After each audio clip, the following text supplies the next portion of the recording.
When Emily Carter opened her eyes, she was met with darkness so complete it felt alive. Wooden walls pressed tight against her body, the taste of damp earth thick in the air.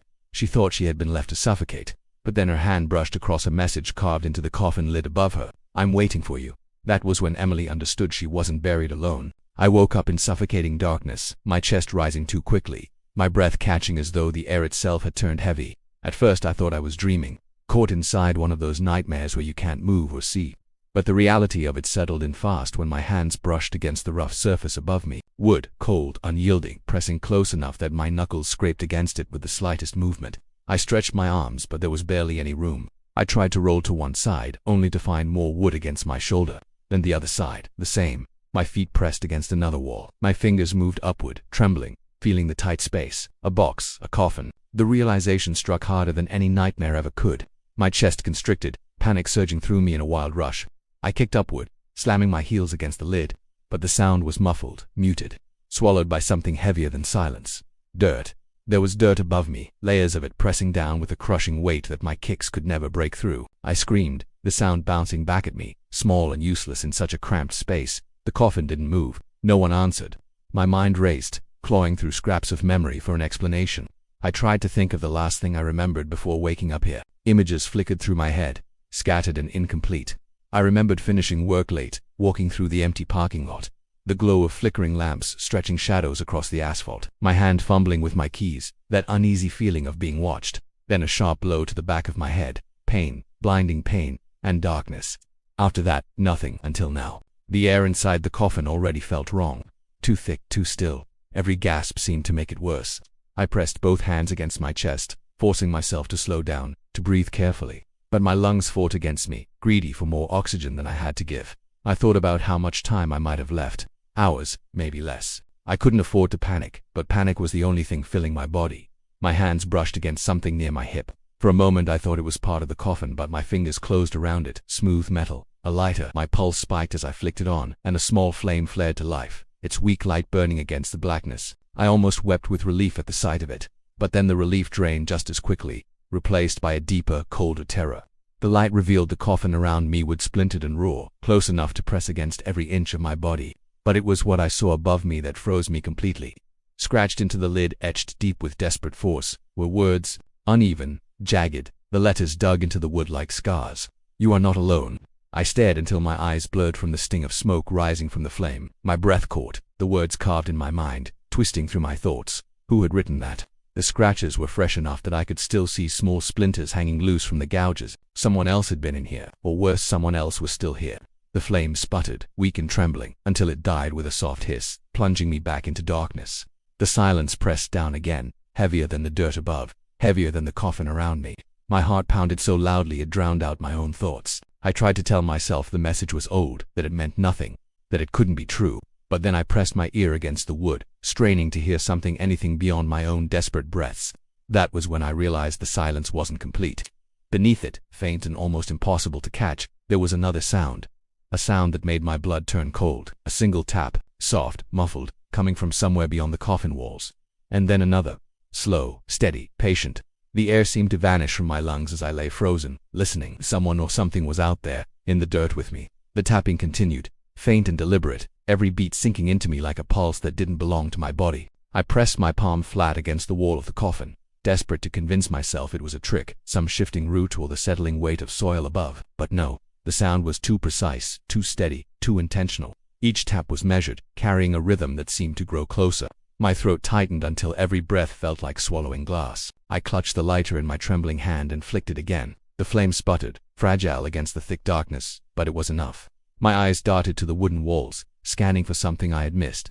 The words I had seen before were still there, carved into the lid above me. "You are not alone." The letters looked darker in the flickering light, shadows stretching out of their grooves like something alive. But then I noticed something I hadn't seen earlier. Just below the carved words were scratches, different ones. Not words this time, but claw marks, deep grooves dug by fingernails until they split the wood. They were frantic, uneven, spiraling down the coffin wall where the light barely reached. Someone had torn their hands apart trying to get out. The thought made me shiver so violently the flame almost slipped from my grasp. I snapped the lighter shut, plunging myself back into blackness, not out of courage but because I couldn't look at those marks anymore. The darkness at least felt honest, empty, even if it wasn't. But then the tapping changed. It grew sharper, faster, like knuckles knocking against the coffin wall. The vibrations rattled through the wood into my bones. I bit down hard on my lip, trying not to cry out, though I knew my silence didn't matter. Whoever, whatever, was outside already knew I was here. My lungs burned with each breath, the air stale and heavy. It felt like I was drinking dust instead of oxygen, each inhale thinner than the last. Panic wanted to take me again, but I forced myself to think. If the sound was real, it meant something else existed in the soil, but people didn't survive underground. People couldn't move through packed earth without suffocating. The logic didn't matter though, because the truth pressed against my ears, undeniable and relentless. The tapping shifted again, softer now, more like scratching. Long nails dragging slowly across the wood, pausing, then starting again. My entire body tensed, my hands clenching into fists until my nails cut into my palms. It wasn't random, it was deliberate. The scratches weren't searching, they were tracing, mapping the coffin, as though the thing outside was learning exactly where I was. I tried to block it out by focusing on the sound of my own heartbeat, pounding like a drum inside my skull. But the scratching was patient. It didn't tire, didn't weaken, just continued with the same steady rhythm. I thought about the claw marks I had seen earlier and wondered if the warning above me hadn't been written to frighten me but to prepare me. Maybe "you are not alone" wasn't meant as a threat. Maybe it was the last desperate words of someone who knew what waited in the dirt. My lighter weighed heavy in my hand, my thumb hovering over the wheel. I wanted light more than anything, but I was terrified of what I might see. Still, the darkness offered no safety, only the illusion of it. With a trembling breath, I flicked it again. The tiny flame bloomed, throwing sickly yellow light against the coffin wall nearest the sound. My eyes darted toward it, and my stomach lurched. The wood there was changing. It bulged inward, as if pressed from the other side. Fine cracks splintered outward from the center, and bits of dirt fell in a thin trickle, landing on my face and chest. I sputtered, choking as the taste of earth filled my mouth. The lighter's flame wavered wildly, casting shadows that seemed to shift and twist inside the small space. And then, just as suddenly as it had started, the scratching stopped. The pressure on the wall eased, leaving only the faint cracks and the thin trail of dirt as evidence that anything had ever been there. I held my breath, waiting, straining my ears until they ached. Silence, the kind of silence that swallows you whole. For a brief, foolish moment, I thought maybe it had gone, maybe I had imagined it all, some hallucination born of fear and oxygen starvation. And then I felt it. Not sound this time, but movement. A vibration through the soil itself, above me, beside me, surrounding me. The earth shifted like something massive was crawling through it, slow and deliberate, circling my coffin in the darkness I could not see. My body froze, every muscle locked, my chest refusing to rise or fall, as if stillness might hide me. The lighter gave a final hiss and died, plunging me into blackness once again. But even without sight, I knew it was still there. Whatever shared this grave with me hadn't left. It was moving, it was searching, and it was getting closer. The scratching returned, but it was no longer patient. It grew frantic, sharp streaks tearing into the coffin wall, as though claws raked across it with determination. The vibrations shuddered through the wood into my body, each scrape a reminder that the thin barrier separating me from whatever lived in the dirt was weakening. I pressed both hands against the side, my palms sweating, my arms trembling as if I could somehow hold the wall together with my own strength. But the wood creaked and bent inward, betraying me with every second. I wanted to scream. The pressure in my chest demanded it. The terror clawing up my throat insisted on it, but I bit it back, my teeth grinding until I tasted blood. Screaming would do nothing but waste the oxygen I had left. My breaths were already shallow, strained, rattling like dry leaves in my lungs. The coffin felt hotter than before, as if the air was thick with smoke, though there was no fire. The thought of suffocating before the thing outside reached me almost felt like a mercy. But my body clung to survival, every instinct resisting that idea. I forced my thumb over the lighter wheel and flicked it again. The flame stuttered before holding a trembling point of light. My eyes darted to the cracked wood, and I nearly dropped the lighter in shock. Fingers thin, pale fingers pressed through the splintering cracks, forcing their way inside. The nails were long, jagged, caked with black soil. They wriggled slowly, searching, reaching into the coffin space as if blindly hunting for me. I jerked back as far as the tiny box allowed, my spine slamming against the opposite wall. My chest heaved, but the flame betrayed me by illuminating every detail I didn't want to see. The fingers bent unnaturally, pushing deeper, the wood groaning as it split wider.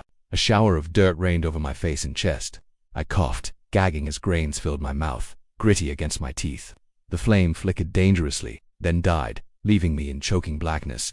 I could still hear it, though the wet sound of fingers forcing through the coffin's edge, wood snapping, soil spilling. I tried to curl into myself, shrinking away from the gap, but there was nowhere to go. The coffin was too small. I felt the air shift as the dirt poured in heavier now, filling the corners, pressing against my legs and arms. The coffin was becoming smaller, tighter, crushing me with every passing second. Then, just as suddenly as it began, the movement stopped. The soil settled in a suffocating stillness. I held my breath, waiting for the fingers to brush against my skin, waiting for that first cold touch in the dark. Nothing came. My ears strained against the silence, but there was no scraping, no shifting, only the sound of my own shallow breathing. I dared to reach out, my hand trembling uncontrollably, and pressed it against the wall where the wood had split. The gap was real, jagged edges of broken timber cutting against my fingertips. The dirt there was loose, crumbling. If I had the strength, I could claw at it, maybe dig upward. But where would I go?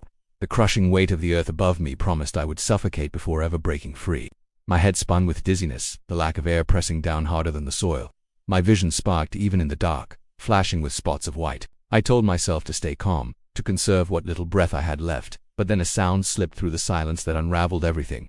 Breathing, not mine. A slow, steady inhale, followed by a wet, rattling exhale. It wasn't coming from outside the coffin anymore. It was coming from inside the dirt that had poured in, close enough that I felt the vibrations shiver through the wood into my bones. I pressed myself back, trying to merge with the coffin's wall, but there was nowhere left to retreat. The breath grew louder, dragging in the stale air I needed for myself, exhaling it back into the confined space. I shut my eyes, as if that could erase the sound, but the darkness behind my eyelids was no different than the one surrounding me. My chest tightened with each inhale, my body rejecting the idea that I wasn't the only living thing in this grave. And then, just as my vision began to blur, I felt movement again. Not outside, not pressing against the coffin walls, but directly above me, pressing against the lid. The wood bowed inward with a low groan, flakes of dirt raining down onto my face and open mouth. I spit them out, gagging, panic tearing through me again. Something was on top of the coffin, crawling across it slowly, its weight shifting with purpose. I froze, my heart pounding so hard I thought it might break the coffin apart before the creature could. The presence above me lingered, pressing down, testing the fragile barrier. Then it exhaled again, a long, rattling breath that seeped through the wood as if its mouth were inches from my ear. I bit my tongue hard enough to draw blood, holding back the scream that threatened to tear free. My lungs begged for air, my eyes watered, but I stayed silent. And then, after an endless stretch of heartbeats, the pressure lifted, the sound faded, the breathing dissolved into the soil above me. I was alone again, or at least I thought I was until I ran my hand across the coffin lid and felt fresh carvings in the wood. They hadn't been there before. The words read, "I'm waiting for you." The message above me burned into my thoughts, every letter pressed into my skin, as though I could feel them without touching. I wanted to deny it, to tell myself it wasn't real, but my fingertips had traced the grooves, fresh grooves. Someone, or something, had carved them while I lay here gasping for air. My chest felt hollow, my heartbeat scattered and uneven, as if my body itself wanted to collapse under the truth. The coffin seemed tighter than before, the walls closing in, the ceiling sagging lower, the air heavier. My breaths came shallow, but even they felt stolen, as though I was no longer breathing alone. I tried to keep still, tried to be silent, but the coffin betrayed me with every movement. The wood creaked beneath the shifting weight of the soil above, the sound echoing in my ears. My body ached from the strain of lying trapped in this position, my limbs tingling with numbness. Each flicker of sensation felt like a warning that my time was running out. I thought about clawing upward, breaking through the splintered cracks that had already been forced into the coffin wall, but the memory of those reaching fingers froze me. I didn't want to invite them in again. Time blurred. It was impossible to tell how long I lay there staring into nothing, waiting for something to happen. My mind swung between moments of dizzy emptiness and sharp bursts of clarity, where every sound was amplified. In one of those bursts, the coffin shifted. Not much, not violently, but enough that my entire body jolted with it.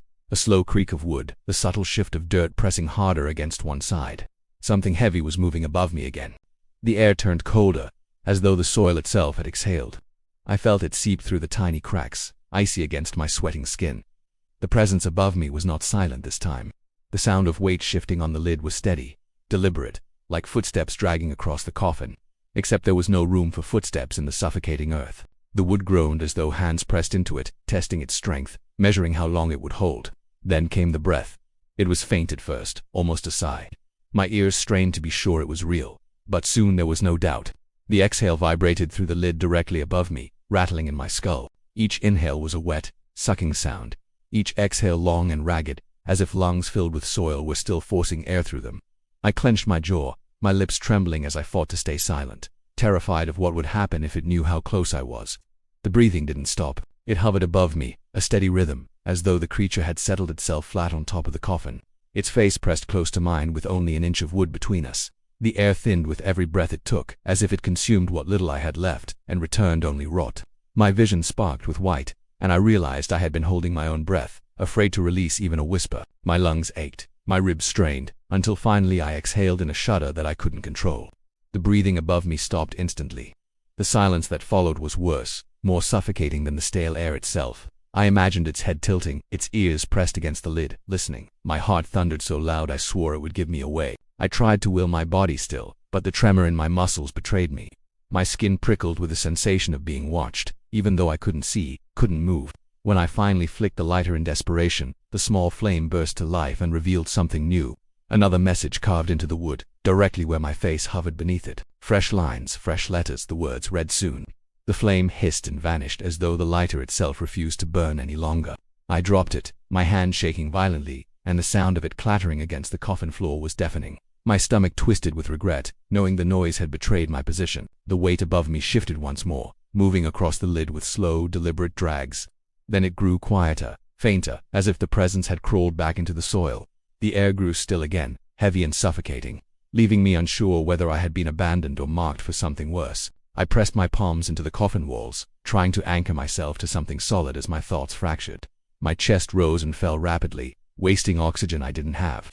I tried to count the seconds, to measure time, but each one stretched too long, became too distorted, until I could no longer tell if minutes or hours had passed. The silence dragged on, and part of me almost believed it was over, that I would suffocate before the thing returned. But when exhaustion pulled at my eyelids, heavy and unrelenting, I felt the coffin shift again, not from above this time, from beside me, where the cracked wood still gaped. I pressed my ear to it, unable to stop myself, and heard something moving through the dirt, a scraping, slow and patient, moving closer to the break in the wall.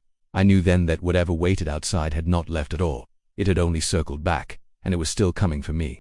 The scraping grew louder with each second, the dirt shifting and pressing against the splintered side of the coffin. My fingers dug into the wood as if I could hold it together, but the wall bowed inward, tiny fragments breaking loose and falling against my skin. My body trembled so violently that I could feel the vibrations bouncing through the small space, echoing back to me like the heartbeat of a trapped animal. I was the animal, buried, suffocating, waiting for the predator to break through. The air was worse now. Each breath burned my lungs, the taste of soil and rot coating my tongue. My chest heaved in shallow bursts, and I knew it was only a matter of time before the air gave out completely. Black spots flickered across my vision, even though I couldn't see anything in the dark.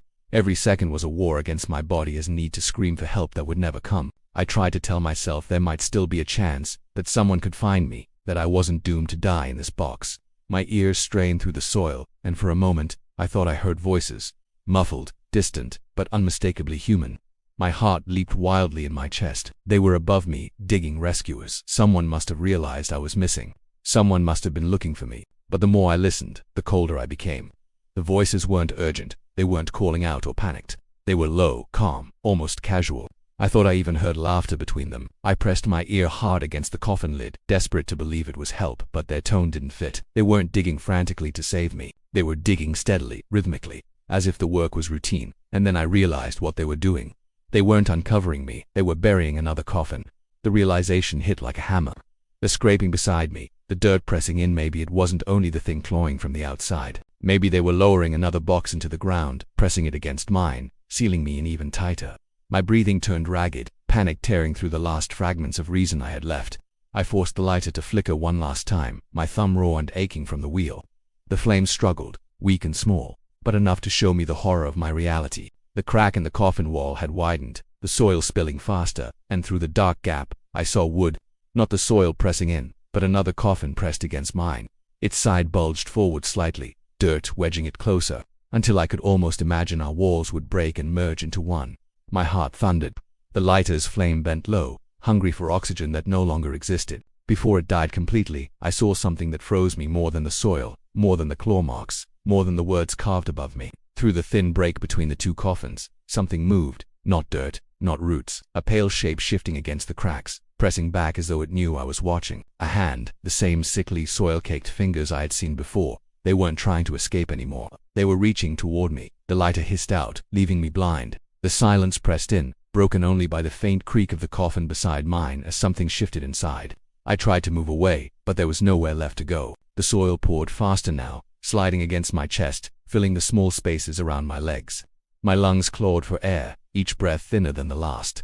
I shook uncontrollably, my body thrashing in panic against the inevitable. The voices above faded, their work done. The last thuds of shovels muffled as they covered both coffins. The weight of the dirt grew final, pressing down, sealing me deeper into the earth. My ears rang with silence until a sound replaced it, the unmistakable creak of the coffin pressed against mine as the thing inside shifted closer. Then the breath returned.